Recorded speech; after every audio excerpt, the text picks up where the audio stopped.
Hey guys, in this video I'm going to show you some of my favorite ways to practice triads. So a lot of my favorite ways to practice triads involve making these triads sound like music. Alright, when you make practice exercises sound like music, it ends up being more fun, you memorize it a little bit better, and it's just an overall more enjoyable experience. So if we take our simple C major triad, one thing I like to do is add melodies with nearby extensions. So right here we have the root, third, and fifth. I love to mess around with the third degree. So this E right here, I like to change that third note into a 4 or into a 2. And then I just like to noodle around with that. So I'll do something like this.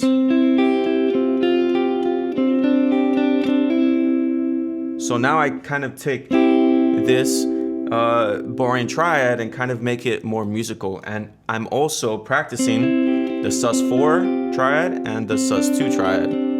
Alright, just a simple way to just practice this triad. And then what I like to do is take that same concept to the next inversion.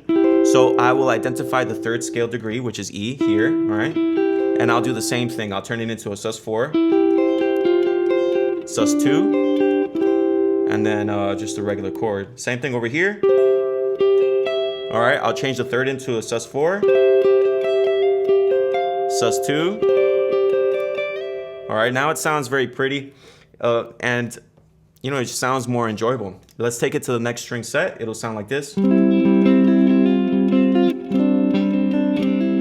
right, and of course, you're only limited by your imagination. You can take it, you know, a lot further.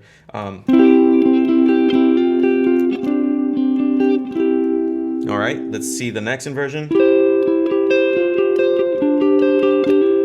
All right, so everything sounds pretty. I want to keep practicing it because eventually I will be able to apply that in a musical context and it will sound great. Let's keep going. So I'm taking my triad, making it into a sus4, into a sus2, and then back to the regular triad. You can also change the order. You can do sus2 first. You can do something like this. All right, let's go to the next string set. We have this one.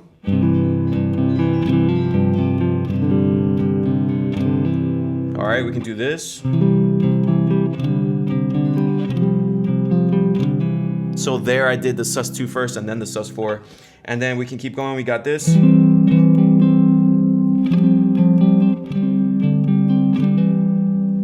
And that's how you add melodies with nearby extensions to your triads. Another way I like to practice triads are by using scales to connect the inversions of the triads. So if I have a C major triad in these 3 inversions, I can use the C major scale to connect them. So I can do something like this.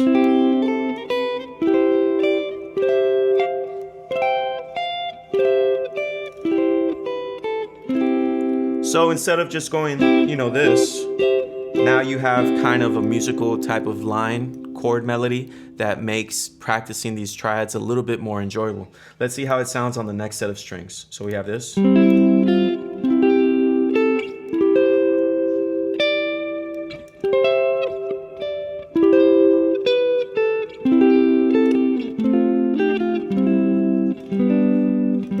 All right, so I kind of had a little bit of fun there, but basically, when you connect these inversions with the scale, you don't just have to go up and down the scale. You can make your own melodies.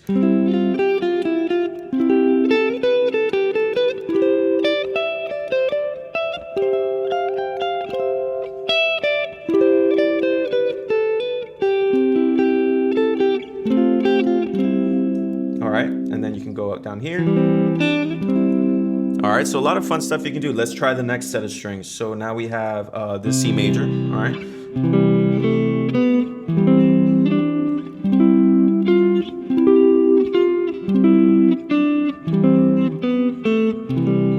All right, so we're connecting each triad with a note in the C major scale. Sometimes 2, sometimes just 1. And let's try the next set of strings.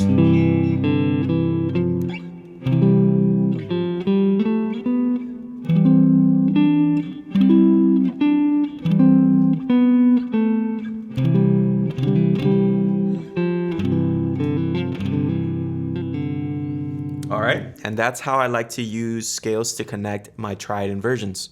Now, my favorite way to practice triads are by creating mini progressions around your triad. So if you have this C major triad, you can think of being in the C major scale, meaning the C major progression, meaning that your 4 chord will be F major. All right, so I like to take the 1 chord and change it into the 4 chord.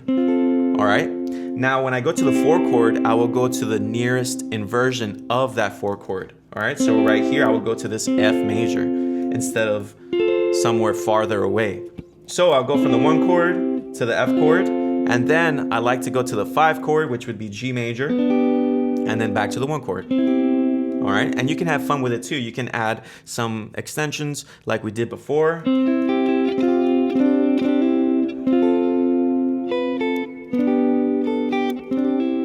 All right, but if you want to just keep it simple, you can just apply that same, you can just kind of keep it vanilla and just do this. And just whenever you get a chance, you can add a few embellishments, which is what I like to do. All right, then do the same thing in the next inversion. So we have C major, then we are gonna go to an F major. That's the closest inversion of an F major. Then we go to the G major, and then back to C. So we have,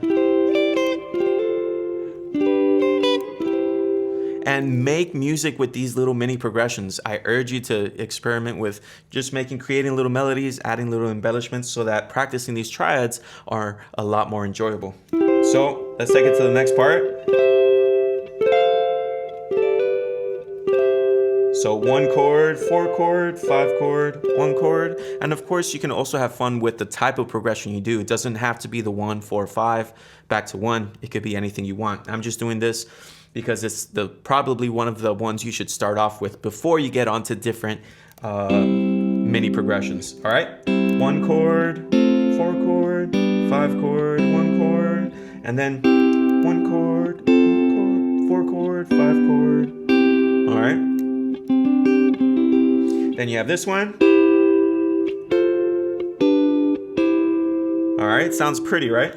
And let's go to the next string set. C major, 1 chord, 4 chord, 5 chord, 1 chord. All right, next triad inversion.